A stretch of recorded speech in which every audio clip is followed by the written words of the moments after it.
오늘 우리에게 주신 말씀은 이사야서의 말씀입니다. 이사야서 58장 6절에서 12절까지의 말씀인데요. 우리 한 절씩 교독하겠습니다.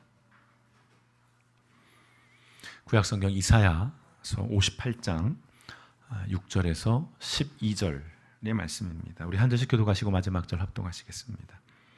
이사야서 58장 6절입니다. 내가 기뻐하는 금식은 흉악의 결박을 풀어주며 멍에의 줄을 끌어주며 압제당하는 자를 자유하게 하며 모든 멍에를 꺾는 것이 아니겠느냐.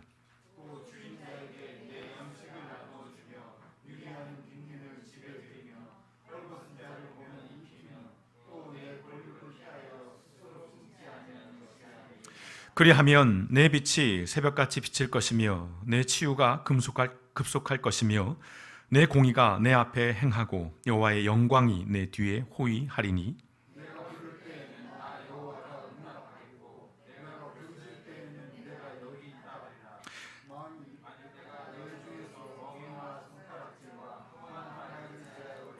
줄인 자에게 내 심정이 동하며 괴로워하는 자의 심정을 만족하게 하면 내 빛이 흑암 중에서 떠올라 내 어둠이 낮과 같이 될 것이며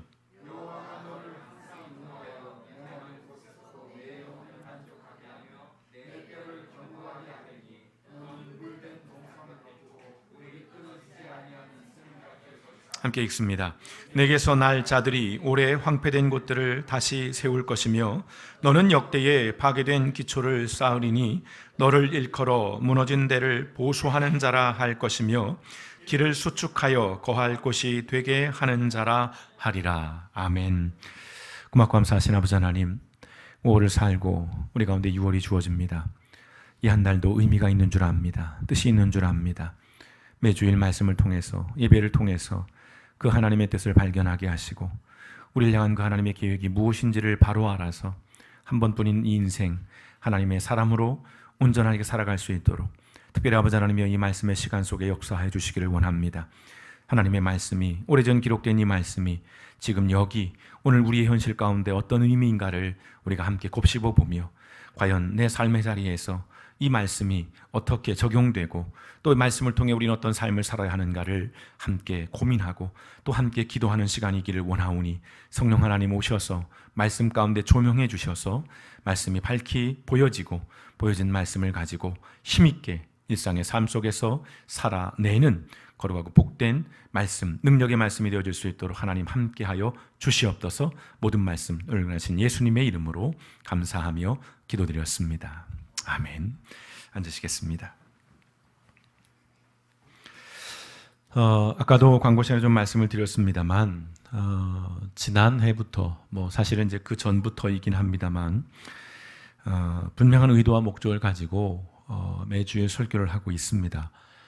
크게는 복음이라고 하는 키워드를 가지고 우리 일상의 삶의 문제 그리고 더 넓게는 하나님 나라에 관한 이야기들을 여러분들과 나누고 있습니다.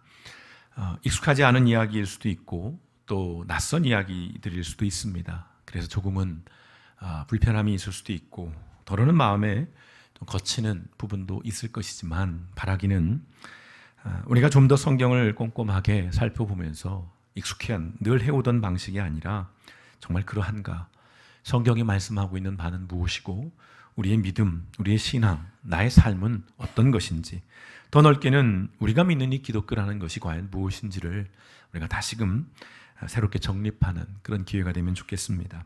지난주에 이어서 오늘 말씀도 그런 연장선에 있다는 것을 기억하시면서 오늘 말씀을 통해서 다시 한번 우리가 우리의 삶 또 복음 무엇보다 우리가 기독교가 어떤 것인가를 다시금 살펴보는 시간이 되면 좋겠습니다.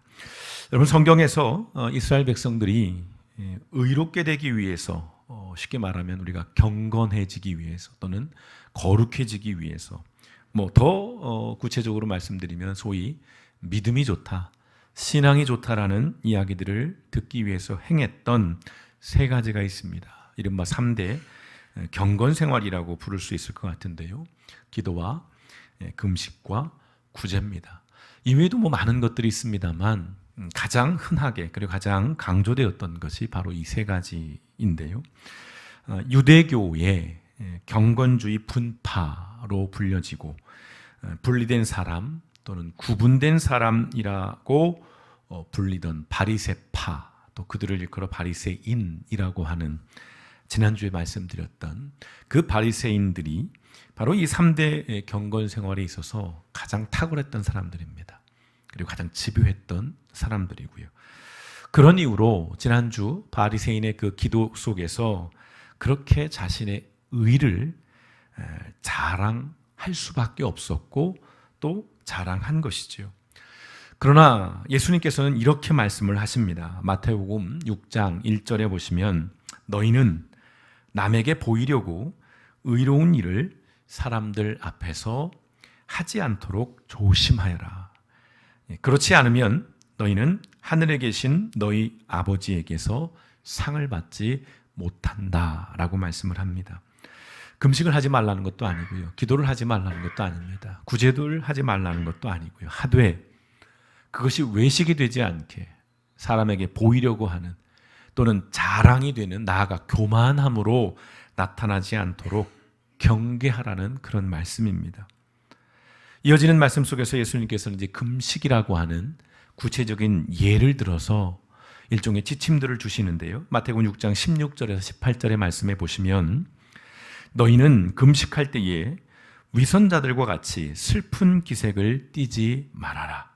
그들은 금식하는 것을 남에게 보이려고 얼굴을 흉하게 한다. 신학교에서 금식하는 학생들은 딱 티가 나요. 물병 딱 들고 다니고 좀 약간 초췌한 모습. 나 금식해. 나 잘하지. 나 경건하지. 뭐 이런 건데 그거 하지 말라는 거예요. 티내지 말라는 겁니다. 내가 진정으로 너에게 말한다. 그들은 자기네 상을 이미 받았다. 너는 금식할 때에 머리에 기름을 바르고 낯을 씻어라. 그리하여 금식하는 것을 사람들에게 드러내지 말고 보이지 않게 숨어서 계시는 내 아버지께서 보시게 하여라. 그리하면 남모르게 숨어서 보시는 내 아버지께서 너에게 갚아주실 것이다 라고 말씀을 하십니다. 참 어려운 말씀입니다. 우리 인간은 어쩔 수 없이 드러내고 싶어요. 자랑하고 싶습니다. 인정받고 싶어요. 내가 이렇게 봉사합니다. 내가 이렇게 헌신하고 있어요. 내가 이렇게 애쓰고 있습니다를 드러내고 싶은 게 우리의 마음입니다만은 더러 그것이 자칫 오히려 우리를 해하는, 오히려 그것이 우리를 망치는 일이 될 수 있다는 것이지요. 여러분, 성경이 말하는 금식은 단순히 식사를 끊는 것을 의미하지는 않습니다. 밥을 안 먹는 것, 그것을 말하는 것은 아니에요. 성경에서 말하는 금식의 본질은 회개입니다. 회개가 이 금식의 본질이에요. 그러나 요즘 우리가 이해하는 금식은 대략 이런 것들이죠. 어떤 취업을 앞두고 있거나 또는 어떤 입시 또는 갑작스러운 질병 또는 어떤 인생에 있어서 환난이나 어려움을 만났을 때 어떤 삶에서 중요한 선택을 해야 하는 길목에서 하는 이른바 작정기도의 의미가 오늘 우리에겐 좀 더 익숙하게 보편적으로 다가오는 이 금식에 대한 이해입니다. 여기서 이 금식은 간절함과 절실함의 표현이에요. 하나님, 나 이거 꼭 되고 싶어요. 하나님, 이번에 이거 꼭 돼야 됩니다. 그런 표현으로서 금식을 하는 겁니다. 금식의 이러한 이해가 전적으로 잘못되었다는 말씀을 지금 드리고 있는 것은 아닙니다. 다만 보다 더 성경적인 금식, 더 금식의 본질적인 의미는 죄가 관련이 되어 있습니다. 죄로 인해 깨어진 하나님과의 관계 회복을 위한 것, 그것이 바로 금식의 본질인데요. 앞서 말씀드린 금식이 철저하게 개인적인 것이라면 후자의 금식은 관계적입니다. 사회적인 거예요. 회개는 본질상 관계적인 것이지요. 하나님과 나와 문제만은 아닌 것입니다. 내가 하나님 앞에 회개해야 할 일은 반드시 누군가와의 관계 속에서 벌어진 일들이에요. 그래서 관계적이라는 말씀을 드리는 겁니다. 그런 의미에서 금식도 필연적으로 관계적일 수밖에 없다는 겁니다. 금식에 관한 성경 여러 말씀 중에 오늘 본문의 말씀인 이사야 58장에서 금식에 대한 이라는 의미를 우린 더욱더 분명하게 확인해 볼 수가 있습니다. 오늘 이사야 58장 말씀 한번 여러분 성경을 보시면 1절 바로 위에 표제가 있습니다. 제목, 소제목이라고도 하는데요. 어떻게 써 있는지요? 제 성경에는 여호와께서 기뻐하시는 금식이라고 써 있습니다. 아주 적나라합니다. 아주 분명한 말씀을 하시는 거예요. 여호와께서 기뻐하시는 금식이 무엇인지에 대해서 말씀을 하려는 것이에요. 자, 우선 6절의 말씀을 보시기 전에 1절의 말씀부터 보시면 좋겠습니다. 자, 1절의 말씀 같이 눈으로 보시겠습니다. 오늘 저는 새번역 성경으로 좀 말씀을 드리겠는데요. 여러분 가진 성경을 눈으로 따라가시면 좋겠습니다. 1절입니다. 크게 외치라, 목소리를 아끼지 말라. 내 목소리를 나팔같이 높여 내 백성에게 그들의 허물을, 야곱의 집에 그들의 죄를 알리라 라는 말씀으로 시작이 됩니다. 자, 하나님께서 이사야 선지자에게 명령을 내리고 있는 겁니다. 큰 목소리로 외치라는 겁니다. 여기서 주목할 것이 나팔이에요. 나팔이 등장합니다. 자, 나팔은요, 여러 가지 용도가 있지만 전쟁터 같은 그런 아주 긴급한, 아주 중요한 곳에서 사용이 되는 도구입니다. 오늘 나팔의 이미지가 사용된 것은 그만큼 오늘 하나님이 하고자 하는 이 말씀이 심각한 말씀이라는 것이고요. 그만큼 긴급한 말씀이라는 것이고 그만큼 중요한 말씀이라는 것입니다. 그런 의미에서 우리도 오늘 이 58장의 말씀을 심각하게 그리고 긴급한 말씀으로 그리고 중요한 말씀으로 들으시기를 주님의 이름으로 축원드립니다. 자, 2절부터 5절은 이스라엘의 문제를 지적하시는 말씀입니다. 책망이 담겨 있어요. 보시겠습니다. 2절 보시면 그들이 마치 공의를 행하고 하나님의 규례를 저버리지 않는 민족이나 되듯이 날마다 나를 찾으며 나의 길을 알기를 좋아한다. 그들은 무엇이 공의로운 판단인가를 나에게 묻고 하나님께 가까이 나가기를 즐거워한다고 한다. 자, 언뜻 듣기에는 참 좋은 말씀 같기도 하고 안 좋은 말씀 같기도 하죠. 칭찬도 있는 것 같기도 하고 그러면서 뭔가 부정적인 내용도 담겨 있습니다. 당시 이스라엘 백성들은 신앙적으로 굉장히 열심이었어요. 정말 열심이었습니다. 날마다 기도를 했고요. 그들은 날마다 예배를 드렸습니다. 그리고 하나님 아는 것을 즐거워했어요. 무엇보다 일상의 삶에서 하나님의 뜻을 구했습니다. 하나님이 어떻게 원하시는지, 하나님이 무엇을 바라시는지를 그것들을 판단해 주시기를 구했다는 거죠. 적어도 이들이 보여주는 그 외형적인 모습 속에서는 굉장히 경건합니다. 아주 거룩해요. 그러나 무엇을 지적하는 겁니까? 그 모든 행위들은 형식적이었다는 겁니다. 그리고 그 본질은 자기 중심적이었다는 거예요. 그것을 이제 책망을 하십니다. 자, 3절과 4절에서는 이제 금식과 관련해서 이스라엘의 신앙이 얼마나 형식적이었고 또 자기 중심적이었는가를 고발하십니다. 한번 들어보실까요? 주님께서 보시지도 않는데 우리가 무엇 때문에 금식을 합니까? 이스라엘 백성들이 하는 말입니다. 주님께서 알아주시지도 않는데 우리가 무엇 때문에 고행을 하겠습니까? 너희들이 금식하는 날 너희 자신의 향락만을 찾고 일꾼들에게는 무리하게 일을 시킨다라고 말씀합니다. 무슨 말씀입니까? 내가 금식해야 하니까 넌 내 대신 일을 해라는 거예요. 내가 교회를 가고 예배를 드려야 되니까 너는 그 시간에 내 대신 일을 하라는 얘기를 하는 겁니다. 너희가 싸우고 다투면서 금식을 하는구나. 이렇게 못된 주먹질이라 하려고 금식을 하느냐? 너희의 목소리를 저 높은 곳에 들리게 할 생각이 있다면 오늘과 같은 이런 금식을 해서는 안 된다라고 말씀하십니다. 이어지는 5절에서 하나님의 목소리는 더욱더 격앙되십니다. 이것이 어찌 내가 기뻐하는 금식이겠느냐? 이것이 어찌 사람이 통회하며 괴로워하는 날이 되겠느냐? 머리를 갈대처럼 숙이고 굵은 배와 재를 깔고 앉는다고 해서 어찌 이것을 금식이라고 하겠으며 주님께서 너희를 기쁘게 반기실 날이라고 할 수 있겠느냐라고 말씀을 하십니다. 이스라엘 백성들이 뭔가 회개를 하고 통회를 할 때 뭘 했어요? 재를 뿌립니다. 옷을 찢고 거기서 하나님 앞에 기도를 하는 거예요. 그 말씀을 하는 겁니다. 머리를 갈대처럼 숙이고 굵은 배와 재를 깔고 앉는다고 해서 형식은 정말로 그럴듯했습니다만 하나님께서 받지 않는다는 겁니다. 그리고 이스라엘 향해서 하나님께서는 또 이렇게 말씀하십니다. 6절의 말씀이죠. 이제 하나님이 기뻐하는 그 음식이 무엇인가에 대한 말씀을 하시는 겁니다. 자, 6절 한번 보실까요? 내가 기뻐하는 그 음식은, 내가 기뻐하는 그 음식은 어떤 그 음식입니까? 부당한 결박을 풀어주는 것, 멍에의 줄을 끌어주는 것, 압제받는 사람을 놓아주는 것, 모든 멍에를 꺾어버리는 것, 바로 이런 것들이 아니냐라고 말씀을 합니다. 더러는 이것을 비유적으로 풀이를 해요. 이건 영적으로 봐야 한다는 거예요.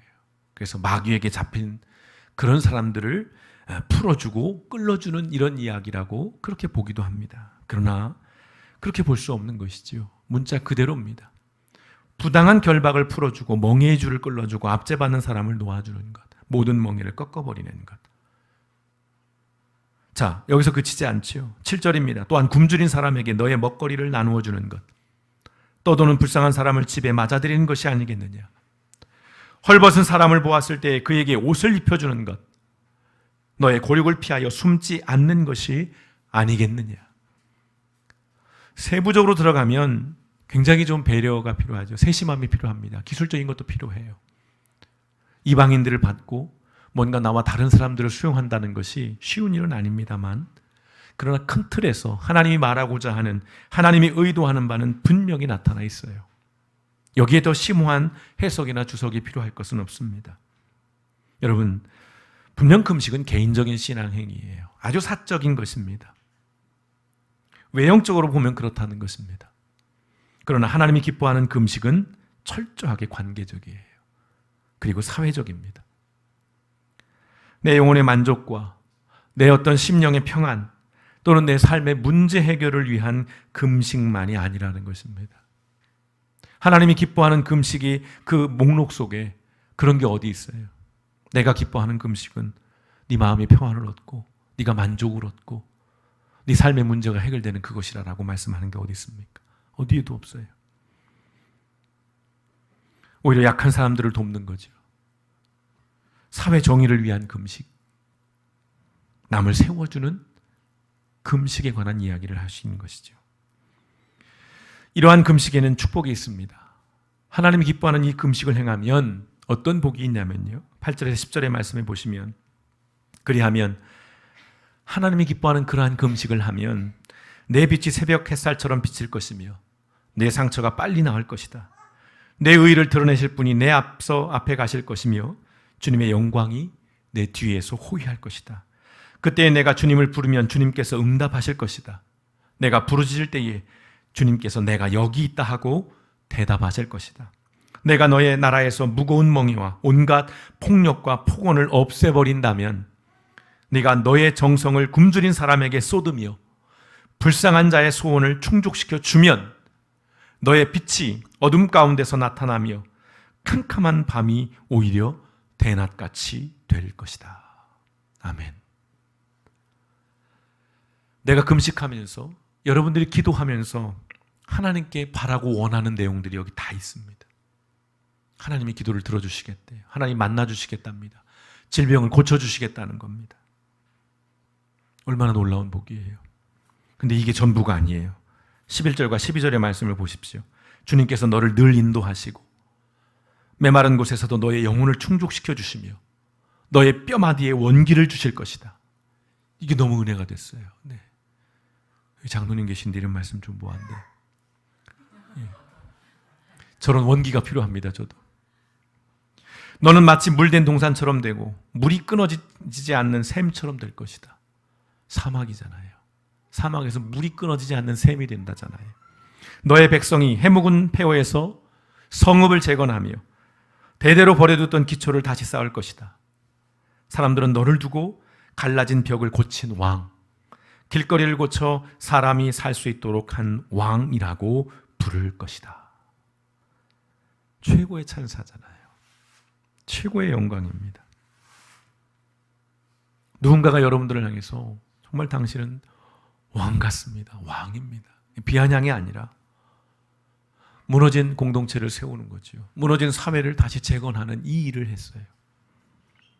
나만이 아닌 다른 사람들의 삶에 유익과 행복을 주는 그러한 인생에 관련된 얘기입니다.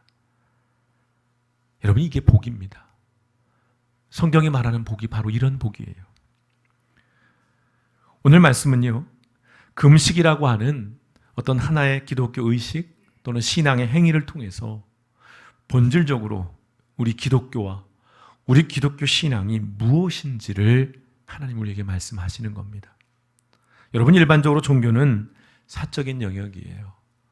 개인적인 취향이고 선택이죠. 그래서 종교 얘기하면 하지 마. 왜 개인적인 얘기를 하냐? 이 자리는 그런 자리 아니야 라고 얘기를 합니다. 그래서 종교를 이른바 공적인 영역에서 이야기하는 것은 부적절하다고 말합니다. 교회를 다니는 사람이든 교회를 다니지 않는 사람이든. 일정 부분 저 역시도 동의합니다만은 적어도요, 기독교는 어떤 개인의 수양 또는 개인의 평안을 추구하는 종교만은 아니라는 겁니다. 제 말이 아니고 제 신념이 아니고 이것은 성경이 말씀하고 있는 것입니다. 여러분, 예수님께서 오셨습니다. 뭘 하셨죠? 십자가에서 죽으셨어요. 왜 죽으셨죠? 우리는 영혼을 구원하기 위해서라고 주로 이야기를 합니다. 맞아요. 틀리지 않습니다. 그러나 여러분, 예수님이 십자가에서 죽으신 것이 여러분이 제가 죽고 나서 천국에 들어가기 하기 위해서 죽으신 것만은 아니라는 것입니다. 궁극적으로는 하나님 나라의 회복과 성취를 위해서 오셨다는 것이죠. 이 하나님의 나라에 관한 이야기들은 좀 더 우리가 구체적으로 나눌 기회가 있을 것 같습니다. 우리 신앙이 교회 안과 교회 밖에서 필연적으로 관계적이고 사회적이라는 말씀인 것입니다. 인터넷 뉴스를 보다가 좀 흥미로운 글을 하나 발견을 했습니다. 많은 생각을 좀 하게 하는 글이었는데요. 늦은 나이에 이제 생계를 위해서 청소 일을 시작한 어느 여자분의 글을 봤습니다. 그 글을 보면서 한참 많은 저 혼자 묵상도 하고 좀 성찰을 해봤는데요. 오늘 이 말씀과도 좀 맥이 다 있는 것 같아서 좀 이 말씀을 좀 같이 나눠보려고 합니다. 순서는 제가 좀 편집을 했는데요. 그분이 그래서 이런 얘기를 합니다. 전통사회에선 대부분의 사람들이 자기 노동의 결과를 자기가 가져가는 노동의 주체였습니다 라고 얘기를 해요. 내가 청소한 집에 내가 살고, 내가 길러서 만든 음식을 내가 먹으며, 내가 만든 옷을 내가 입었습니다. 그렇죠.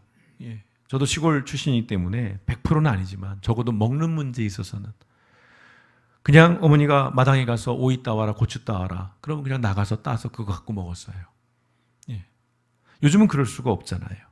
지금 여러분이 입고 있는 옷 중에 여러분이 직접 손수 만드신 옷 아무런 것도 없잖아요. 오늘 우리는 내가 먹는 걸 누군가가 만들어줘요. 내가 입는 걸 누군가가 만들어줍니다.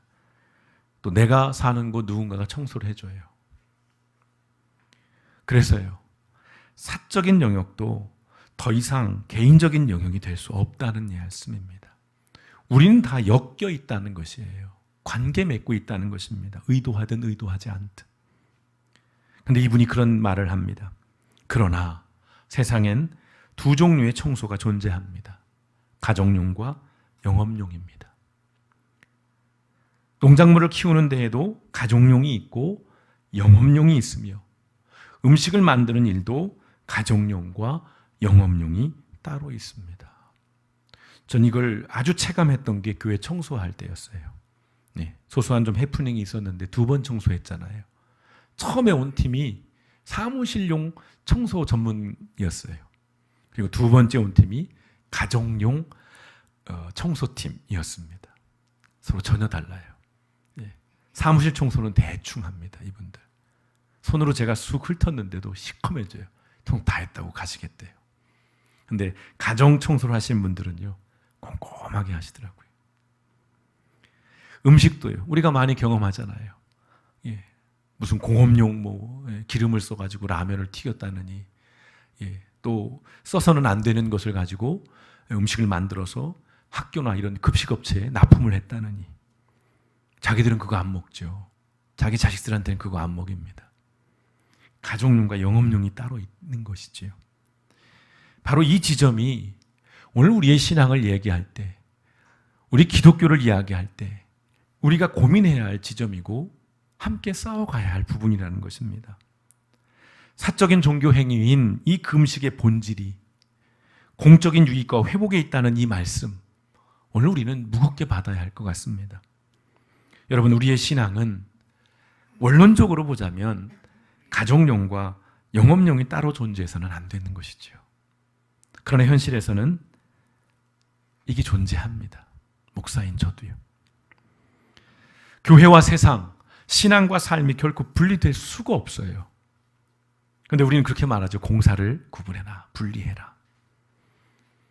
그러나 여러분, 기독교 신앙은 본질상 공사 구분이 될 수가 없습니다. 왜요? 하나님이 온 우주의 통치자인데, 하나님의 주권이 미치지 않는 곳이 없다라는 것이 우리의 고백인데, 하나님의 영역이 따로 있고 세상의 영역이 따로 있을 수 없다는 겁니다. 세상의 모든 일이요, 정치적이지 않은 것이 없듯이 나는 정치에 관심 없어, 이것도 정치적인 고백이고요, 정치적인 입장인 것입니다. 마찬가지로 우리의 신앙도 일상의 모든 영역에 관계되어 있어요. 예배 드릴 때만 신앙이고 회사 가서는 신앙이 아니고 그런 게 아니라는 것입니다. 기독교 신앙은 끊임없이 진리와 가치를 추구합니다. 근데 이것이 결코 사적일 수 없다는 거예요. 하나님의 나라는 그래서 매우 현실적인 문제고요, 우리의 일상의 문제라는 것입니다. 그저 내가 마음이 평안하고 그저 내가 문제가 없으면 돼로 끝날 수 있는 일이 아니라는 겁니다. 문제는 우리의 현실이, 우리의 처지가 너무 옹색하다는 거죠. 이분이 이렇게 글을 마칩니다. 노동의 가치와 보람을 느끼며 돈을 벌겠다던 야무진 꿈은 내가 얼마나 얄팍한 지식인이었는가를 반증해 줍니다. 이 부분에서 정말 가슴이 팍 찔렸어요. 얄팍한 지식인, 얄팍한 목사, 얄팍한 크리스찬. 이상을 얘기하지만 현실에서는 여전히 그 이상을 따라가지 못하는, 돈을 벌려면 나는 내 노동과 나의 인격을 분리해야 합니다 라는 이 말. 많은 목사들이 그래서 현실과 타협을 합니다. 교인들이 좋아하는 이야기들, 교인들이 불편해하는 이야기들은 하지 않아요. 왜요? 그래야 교회가 부흥을 하니까요. 일정 부분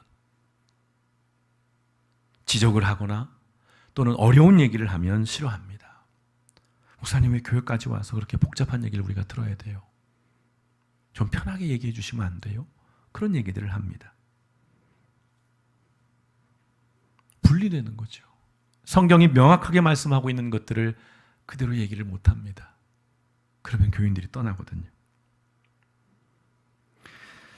간신히 얻은 이 일자리를 지키기 위해선 내가 하는 일의 이유와 의미와 효과를 깊이 생각해서는 안 됩니다.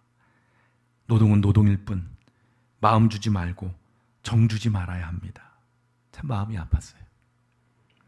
이렇게 나는 노동으로부터 나를 소외시킵니다. 오늘도 나는 환경오염을 걱정하면서도 변기에 말라붙은 역겨운 오물을 닦아내기 위해 독한 세정제를 뿌려서 문지르고 있습니다. 여러분, 이게 우리의 현실인 것을 부인할 수는 없습니다. 성경이 말씀하고 있는 바, 하나님이 원하는 바, 하나님이 기뻐하는 것이 무엇인지를 우리가 모르지는 않아요. 물론 더러 모르는 경우도 있습니다만은 그걸 알지만 현실에서 그것을 구현해내는 일에 있어서는 우린 자꾸 분리될 수밖에 없어요. 나의 인격을 분리시켜버리는 것이지. 현실을 이길 수 없다라고 생각을 하기 때문에요. 맞습니다. 우리가 현실을 당장 이겨낼 수는 없습니다. 그러나 기독교의 신앙은 하루아침에 이 땅을 하나님의 나라로 바꾸라는 것이 아니라 조금씩 싸워가면서 조금씩 그 지경을 확대해 가라는 거죠. 그 과정에서 더러 넘어질 수 있어요. 타협할 수도 있습니다. 돌아설 수도 있어요. 그러나 다시 말씀드립니다.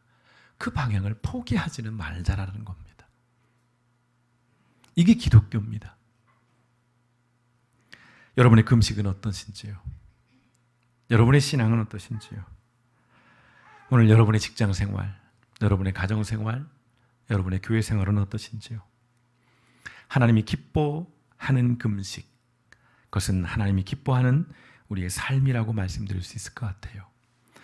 현실은 우리보다 여전히 강하고 우리는 거기에 자주 눌리지만 그럼에도 불구하고 하나님이 기뻐하시는 이 믿음의 삶, 그리고 이 기독교의 정신을, 이 신앙을 우리의 삶의 현장에서, 우리의 일상에서 우리가 조금이라도 더 실현하고 조금이라도 더 우리가 하나님의 나라를 만들어가는 하나님의 사람으로 살아야 하지 않을까 싶습니다.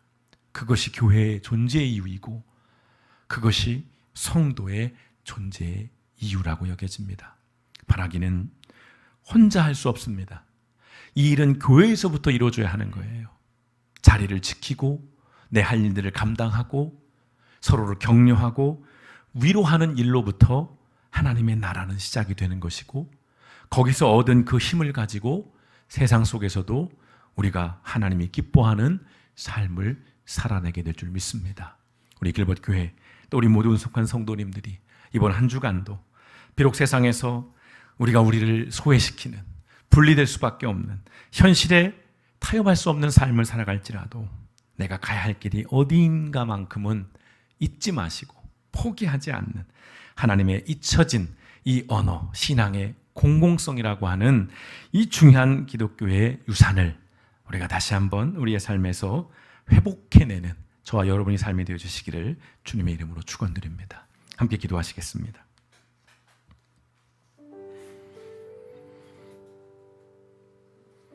어려운 말씀입니다. 쉽지 않은 말씀이고요. 그리고 불편한 이야기이기도 합니다. 그럼 목사님 어떻게 하라는 걸까요? 어떻게 하면 되나요? 이제 그 얘기를 함께 나눠보자는 겁니다. 이를 위해서 지난해부터 다가오고 달려왔던 거고요. 함께 고민하고 함께 나눌 때 길도 열리고 또 하나님께서 우리 가운데 힘을 주실 줄 믿습니다. 하나님이 기뻐하는 금식, 그것은 내 자신만을 위한 것이 아니라 필연적으로 관계적이고 사회적이라는 것, 이 말씀은 우리의 신앙이 결코 사적인 영역에만 머물 수 없다는 말씀입니다. 오늘 우리가 어떠한 믿음 또 어떠한 신앙을 가지고 살아가고 있는가를 다시금 돌아보면서 우리 현실을 우리가 인정하지만 그렇다고 그 현실에서 우리가 아주 타협한 채 돌아서지는 않을 수 있도록 성령께서 우리에게 그런 힘을 주시기를, 또 세상을 살아가는 지혜를 주시기를, 또 어떤 담대함, 용기를 주시기를 위해서 우리 시간 함께 같이 기도하고요. 길벗교회 공동체 안에서부터 하나님의 나라가 무엇인지를 조금씩 배워가고 이뤄가는 그러한 교회가 되어질 수 있기를 위해서 그 자리에서 내 역할은 무엇이고 내 할 일은 무엇인지를 다시금 물으면서 하나님 앞에 나아가는 시간 갖도록 하겠습니다. 함께 기도하시겠습니다. 고맙고 감사하신 아버지 하나님, 우리 신앙이 현실 속에 참으로 어렵습니다. 하나님이 기뻐하는 것이 무엇인지를 알면서도 우린 현실 속에서 그것들을 외면합니다. 어렵다는 이유로, 불편하다는 이유로, 내키지 않는다는 이유로 내가 좋아하고 내가 기뻐하고 내가 즐거워하는 일들을 하려고 하고 또 그러한 것에 우리의 마음이 더 많이 가는 것이 현실입니다. 그러나 아버지 하나님, 우린 그리스도인입니다. 하나님이 기뻐하는 삶, 하나님이 기뻐하는 것이 무엇인지를 끊임없이 우리는 탐구하고 성찰하고 묵상하며 나아가야 하는 자들입니다.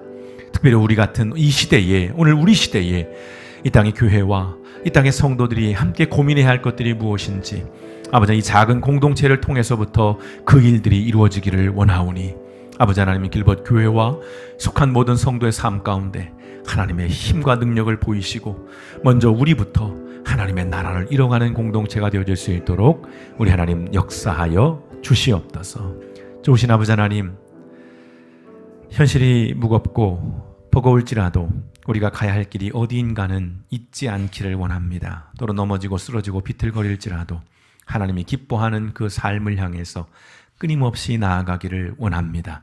우리가 가진 이 신앙, 이 기독교가 그것이 어떤 의미인가를 다시금 돌아보면서 어렵고 힘들지라도 우리가 함께 서로 격려하면서 이 길들을 걸어 나가기를 원하오니 아버지 하나님, 길벗 교회 안에서부터 그 하나님의 나라를, 그 천국을 만들어가고 이뤄가는 일들에 서로 마음을 모으고 뜻을 모아서 하나님을 기뻐하며 즐거워하며 나아가는 믿음의 여정이 되어질 수 있도록 하나님께서 역사하여 주시옵소서. 또다시 이 거룩한 식사에 동참합니다. 우리가 함께 먹고 마심으로 우리가 공동체요, 가족이요, 지체임을 기억하며 이 땅에서 하나님의 나라를 이루어가는 귀한 하나님의 사람들로서 다시 한번 결단하는 시간 되어줄 수 있도록 성령 하나님 역사하여 주시옵소서. 모든 말씀을 권하신 예수님의 이름으로 감사하며 기도드렸습니다. 아멘. 이 시간 우리 함께 찬양하시면서요, 우리 성찬 함께 참여하는 시간 갖도록 하겠습니다.